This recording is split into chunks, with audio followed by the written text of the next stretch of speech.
Welcome to the Top Up Show. It's Cox Plate Day. It's, well, Bondi Day, dare I say the name. The weather is murky. There's been rain overnight. There's showers around. I'd say the meeting won't get a lot of rain, but it certainly, there's just a few rain bands sort of passing through with not a lot of rain, but it'll just depend on when it hits. So we're not really that much clearer, are we, Gord? It's sort of, for some reason they watered the track yesterday. I'm not sure why they do that, but yeah, look, a little bit of rain overnight. Concerned, it's a real wait and see job. Yes, and late scratching of Asharani, which I have we got a robot host, Glenn? Have we? I don't know what's going on there. You go. Are you gone, Mark? Am I back? Yeah, he's gone already. Hang on. Oh, you're back. Resume that. Okay. So how's the robot looking? Good. That was funny. Sharp. Okay. So let's have a look at these races. Just before we get into Randwick, let's see if we can just bring up this Cox Plate market, which, wow, like who'd have thought that probably will be a single figures chance in the Cox Plate after her pretty average 2,000 metre run back in the autumn, but here she is. Russian Camelot firm as the 7-2 favourite with $4.40. Armory looks a very interesting horse to me. Gord, did you get across this race at all, or are you still ahead of you? No, I've had a look and just found it a really difficult race. So I'm going to entertain having something on some Sydney form there, which is Colding and my old favourite Mugger 2, both at 20-1. I think they'll run decent races in that price range. Don't you also have to back Fierce Impact? Like I would back Colding, but I'm thinking I'd have to back Fierce Impact as well because, he's got the same form line and he's got the Melbourne creds. Definitely. I just don't like the up and back, Mark. I think it takes a bit out of a horse. Well, I'll use your line, Gord, at 33-1. Who cares? Yeah, exactly. Yeah. All right, Glenn. Anything to add there, or you? Yeah, I'm betting on the race. I'm playing bookie. I'm laying 6. I'm laying 7. I'm laying 12, and I'm laying 13. Okay. Laying 4. So you're laying the aways plus and the probability. Like, come on, I'm Probability's biggest fan. Like, come on. I can't see it winning this race either, Glenn. I said fucking 900-1 chance. I said the same thing about an Epsom winner 5 years ago.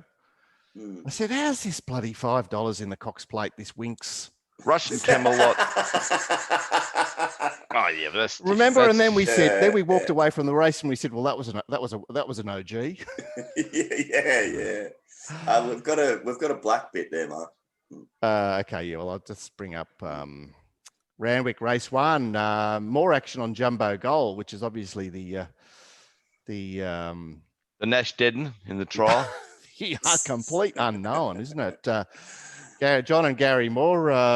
Let's see what happens here. This is a race that's hard to get a handle on because we've got a Snowden filly that's trialled quite well, but sort of found the bunny in the trial, didn't it? And where does it get to here with the trio of gays causing trouble there? Not a lot of action, but obviously some matching on the Muramura, which promises to start favourite, and Jumbo Goal is the whale in the bay. Anything to add, Glenn? No, I'm still pretty confused, but I do think it gives us a lovely look at the track. These are 11 2-year-olds, all pretty close in ability. We'll be able to see who makes good runs where and when, and then followed up after the highway and the next with all the runners. I think we'll have a real good idea of the track. And Gord, what are you thinking about this race at this stage? Oh, I really like what Glenn said then, because normally I'm a little bit hesitant to judge a track on a 2-year-old race and a highway race. But I think that's a really good point. We might get a good guide on the track after 2 races because of the equal ability of the horses. Yeah, and the 11 runners and 13 runners, and all pretty equal. Yeah, so that's very interesting. Look, yeah, I same 2 chances as what I said yesterday, Mark. They're the 2 I'm going to back. Okay, the highway is pretty opaque. I mean, there's obviously lots of chances, a few different form lines. Obviously, Gord gave great coverage of this race yesterday, so check out the hard copy if you're a Goldie, or go back and watch the show for anyone else. what can you add to this, Glenn? It's If I started talking about this race, if I started like betting on this race prior to the parade, I could have 11 bets. well, the firmer in the race is $11 into 7.5 Crackerjack Kenny. So I mean that I think follows a train of thought that at the 1800 with the rail out 4 meters, a wide draw is a difficult prospect simply because it's so hard to get into the race quickly. So you just have to be dragged right back. Yeah. So I mean, and they're all one batters. So I think that soft draws are some advantage in this style of field at the 1800. And Crackerjack's got barrier 2 or barrier 1. Barrier 1. Barrier 1. No, barrier 2. Yeah, Wickman. I thought, yeah. All right. Race 3 is Jesus, mate, you've unloaded in this race, mate. That's going to be the smallest bet you've had in your whole life. No, I just when I did the race, I went Red a Rock favourite. I can't do that. I've got it 25 to 1. So I just logged on to Betfair to see if anyone wanted to take any, if there was anything to lay there. That was all there was. Yeah. The race 3, change of tactics on the bopper. Well, not it's basically Chris Lees has said that the bopper is going to be ridden as per the map, which is forward but with cover. Yeah. As far as the movers are concerned, there's not much betting action on the race. The market's sort of Ballistic Lover has had a few fans. She did a good job to get across Malkovich, who was well suited at Warwick Farm, but he's a good tradesman. Yeah, she's returned very well, and she's not going to shirk a task. But I suppose this is a race where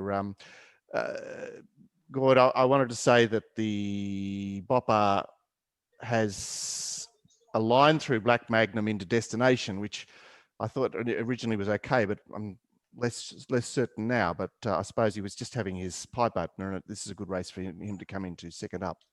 Yeah, I mean, I'm not anybody who comes up with a bet in this race. I can understand them finding reasons to back every horse in the race.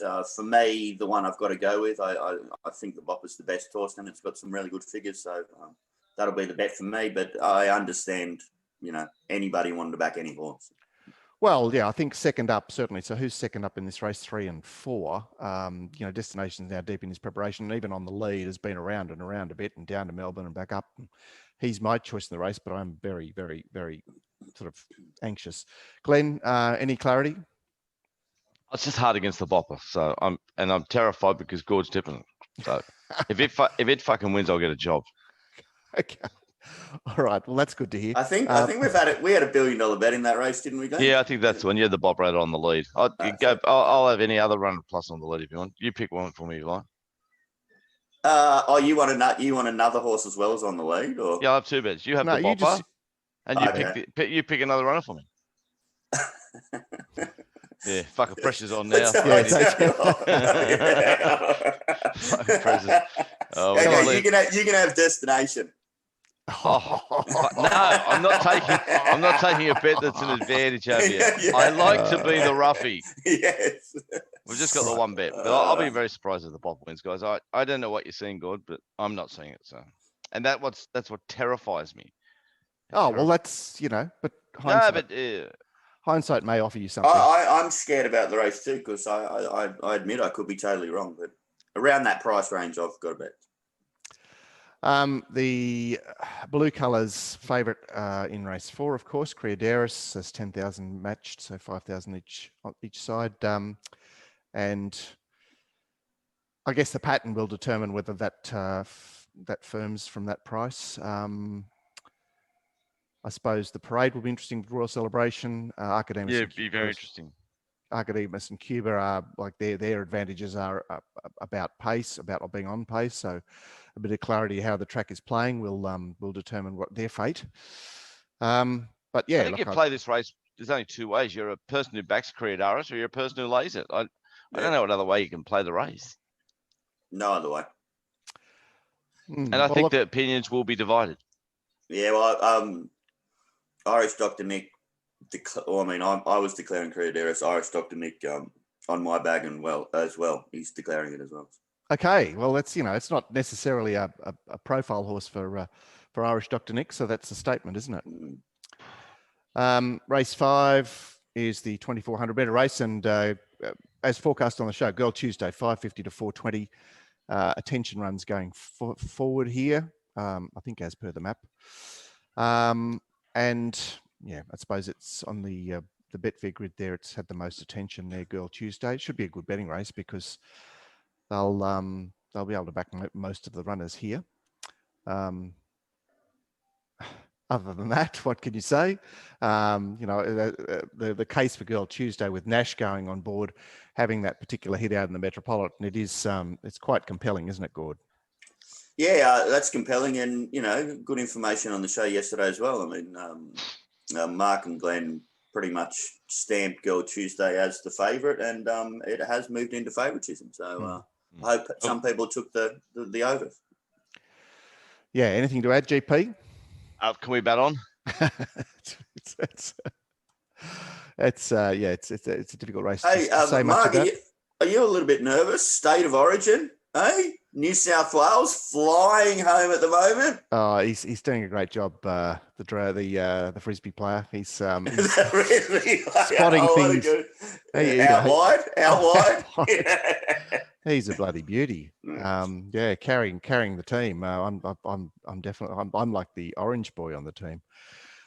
This mile feature, the Bondi, where Peltzer remains the favourite. Prime Star Acrophobic and Eliza Beale are the other horses prominent in the betting. And we're still yet to work out whether Eliza Beale will hold out Peltzer, because that certainly is the key to his fate, or a key to his fate. Certainly we were somewhat churlish about him yesterday. Peltzer, it's one of those things where I suppose if the wind would be blowing from the south and track as firm as anything, and Peltzer led and just kept going, you'd go, oh, well, okay. But seems a horse to attack, or for players to attack in this race, doesn't it, Glenn? Yeah. Interesting race. And just after you threw in that you like number 10, I read on this race 8 times and and got no further. If anything, I've warmed to Namazu overnight. Yeah, just for some DF, it's. So we recall this race last year where what's his face came back from the Caulfield Giddies, and Brenton knocked over the running rail to get through, and coming at him was Pancho. Wow. Yeah. So wow. Who won the race? Kubrick, yeah. Gunner. Wow. The daring ride. It's an embarrassment to $1 million. That's what it is. Well, I don't understand what the plan is, because it's 4 weeks out from the Golden Rose. So the Golden Rose horses have already gone to the Caulfield Guineas if they're any good. So who hangs around for 4 weeks after the Golden Rose, and where are the races to provide the fresh blood? Well, their idea is we go 1400 Golden Rose, 1500 2 weeks later the Stan Fox, 1600 2 weeks later the Bondi. But my point is, you could the prize money could be 300,000 and you get the same field. So you save 700. Get the same field, yeah. You can save a fortune there. Oh, it's an embarrassment. It's an embarrassing waste. All right, watch Namazu for. Unless, of course, if we had a horse that we all know there's good race. Oh yeah. She'll be a Group 1. Little Mornay ran third yesterday. What a battler she is. Oh, she's such a 1,000-metre horse, guys. Do you know she was exploded until that 100-metre mark, and she just runs out of puff that last 50 over the And she hadn't covered at the 150, and then 50 minutes later she didn't. Anyway, Luke's done a great job with it, so he's done really well. So Luke's done a great job, and so has Matt as well. And now I think she's going to be consistently aimed at 1,000 metres or below. Okay, she'll get another couple of wins. All right, she's in. She's the a right little place. trier, isn't she? The mares race, and as I mentioned earlier, late scratching there of one of the horses that we were sort of speaking about, but. This race looks another pineapple. Seasons to be going back here, and obviously how the track is playing will determine which horses you're sort of focusing on here. But the betting looks just as confused as anything at this point. So, anything to add, Gord? Well, I thought it's strange that out of the lead-up, which was a theory, and the scratching Asherani, that Asherani comes out, which means that a theory is that, the horse from that race that you're interested in and it blows. Look, shit, it's confusing me because I was just dead set going to lay a theory, but it's starting to get sort of close to a backable price. Still have Sweet Deal on top. That's going to be my primary result. All right, Glenn, anything to add? Yeah. When did Asherani come out? 9 o'clock. Yeah, Thank so you. Chris has been busy. He's been bloody changing. He has 2 runners out of the last. He's been changing tactics on the bopper and, affirming tactics on the bopper and attention run and pulling out Asherani. Wow. I don't have any insight into that men's race. The Pandemic comes out, which is an upsetting scratching, I must say. Hilo is firm favourite here in front of Superium. I do think that Edison represents... We're starting to lose you, Mark. Hang in there. Maybe, yes, there is. Am I frozen? No, you're hanging in there, just. Because it says my internet connection is unstable. Well, you're just doing a good rendition of the robot dance, Mark. Yeah, okay. All right. So we'll bat on. I thought that Edison represented an interesting gamble here off a booming trial, fresh up off a brace of wins. So high-low from barrier 1. We'll know what to think by this stage of the day, whether that's going to be working for him. And the little trier up the top is a horse that it's sort of hard to imagine, but at the same time, he gives his all, doesn't he? In up you're talking about? Yeah. Yeah. He does give his all. And he's got that great fresh record as well. So he's been freshened up off running in the show county. Well, the thing with in and up is if we get a considerable amount of rain by this stage, he definitely comes into the equation. Absolute swimmer, good first up. Yeah. We've got another big black dot on the thing here, Mark. We're hanging in there. Yeah, okay. Well, let's get to the last so we can wrap this up. And it's the 1,600 metre race where, come to me, brother, come to me. Come on, unstable race where Petronius is not contesting the lead. Okay, so that would appear to assist Navy Cross. And yet again, look. These races all day look like this, don't they? But it's best bet of the day, Ice Bath, and there's 2,200 matched, sub $4. Who wants to talk about Ice Bath? Well, I suppose it's going to go on a loser for me, but I can imagine it could win. I mean, it's a race up for grabs. Yeah, I tipped number 7 just down the show. Get the idea? I'm still pretty keen on it. Good. How you seeing this race from this point of view? I sort of don't like to get involved in this kind of scenario. You're looking at a horse that's been running against far superior opposition. I think Ice Bath, and it comes into this race. This race 54.5 kgs. It's going to be solid in the market. It's going to be a really good chance. And like Glenn, I can't back it. So, well, I don't tell think anybody a anything? flip race is any form. I can't wait to get stuck into alligator blood next time. I made my case, which was that that thing of Hawks's, the midweeker, just boxed on way too well in that race. But anyway.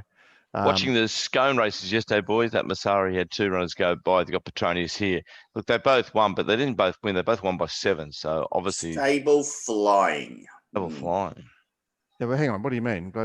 Petronius is Gary Moore. Okay, well, good comment there, Glenn. That was well thought out. Sorry. It was time to leave the top-up show. Can I just say that...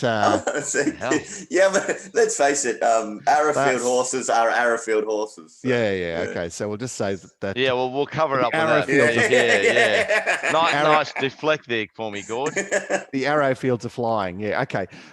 Dave Dwyer is offering you money back on Criaderis today, up to $200 in bonus bets. And he's betting 110% on the Bondi. That would be from noon, I guess. That's race 6. So get on board there with Dave. If you've never had an account with Dave, you can get your Rant sub rebated, month's worth of Rant sub rebated to you. So look out for that. Meanwhile, back at the Rant, we've got the world famous Rant room where Gord, I think you tipped a couple of winners there yesterday as well. It's last night was pretty good too, Mooney Valleys. Yeah. Yeah. You want back more each way? No. Wasn't it crazy? Well, it got out to about 15s on the fair, didn't it? $17 and $5.